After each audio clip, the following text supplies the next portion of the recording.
This is a time in our worship service, especially for children. And so today I brought a friend with me. Just, if I had you here with me, I would ask you to tell me who he is. But do you guys know who this is? Who do you say that this is? Right, so this is my friend, BB8. And if you knew who this was, if I didn't have to tell you his name, you probably knew because you had seen Star Wars, right?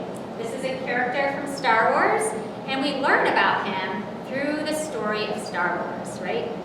Now, if you had never seen the movie, you might say, that's a robot, or it's a paper cutout. But if you'd seen the story and you'd heard about it, then you could tell me, this is BB8.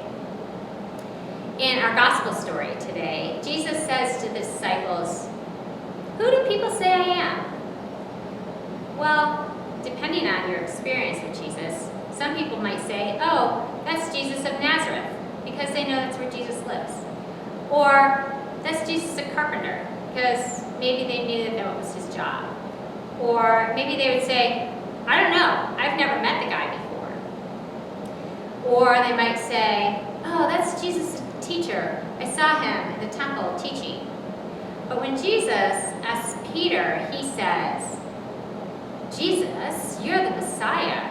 Meaning, Peter sees so much more of Jesus than some of the other people. And I was thinking about this. Why is it that Peter could answer that?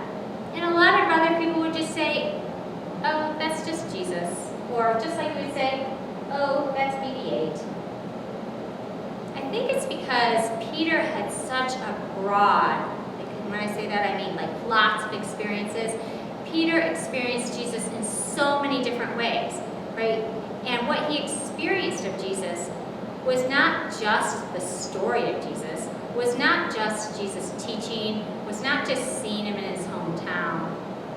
What Jesus gave Peter was love and acceptance and a new way to see life and grace and all these things that Peter needed in his life so that he could live fully and become fully who he was. And that's what happens in our story, right?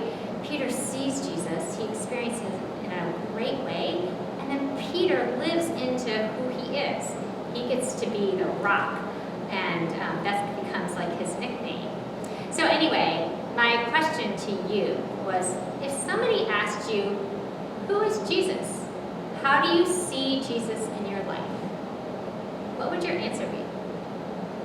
So, since you're at home and I'm here, I would invite you to talk about that question with your mom and dad, maybe over dinner or a snack.